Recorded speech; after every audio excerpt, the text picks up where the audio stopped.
என்னுடைய சப்ஸ்கிரைபர் அனைவருக்கும் வணக்கம். நம்ம இன்னைக்கு என்ன பதிவில் பார்க்க போகிறோன்னா, நமது இந்திய நாட்டின் சுதந்திர போராட்ட தலைவர்களில் ஒருவர் நேதாஜி சுபாஷ் சந்திரபோஸ் அவர்களின் வாழ்க்கை வரலாறு தான் பார்க்க போகிறோம். வாங்க வீடியோக்குள்ளே போகலாம். நேதாஜி சுபாஷ் சந்திரபோஸ் 1897 முதல் 1945 வரை இந்தியாவின் மிகச்சிறந்த போராட்ட தலைவர்களில் ஒருவர். இவர் இந்திய தேசிய இராணுவத்தை INA வழி நடத்தி பிரிட்டிஷ் ஆட்சிக்கு எதிராக ஆயுத போராட்டம் நடத்தியவர். எனக்கு ரத்தம் கொடுங்கள், நான் உங்களுக்கு சுதந்திரம் தருகிறேன் என்ற முழக்கத்தால் இந்திய இளைஞர்களை சுதந்திர போராட்டத்திற்கு உற்சாகப்படுத்தியவர். நேதாஜி சுபாஷ் சந்திரபோஸ் அவர்களின் பிறப்பு ஜனவரி 23, 1897 ஒடிசாவின் கட்டாக்கில் பிறந்தார்.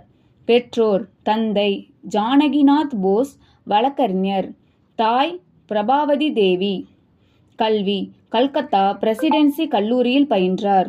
பின்னர் பிரிட்டிஷ் பல்கலைக்கழகத்தில் ICS தேர்ச்சி பெற்றாலும் தேசப்பற்று காரணமாக ஆங்கிலேயர் கீழ் பணிய விரும்பாமல் ராஜினாமா செய்தார்.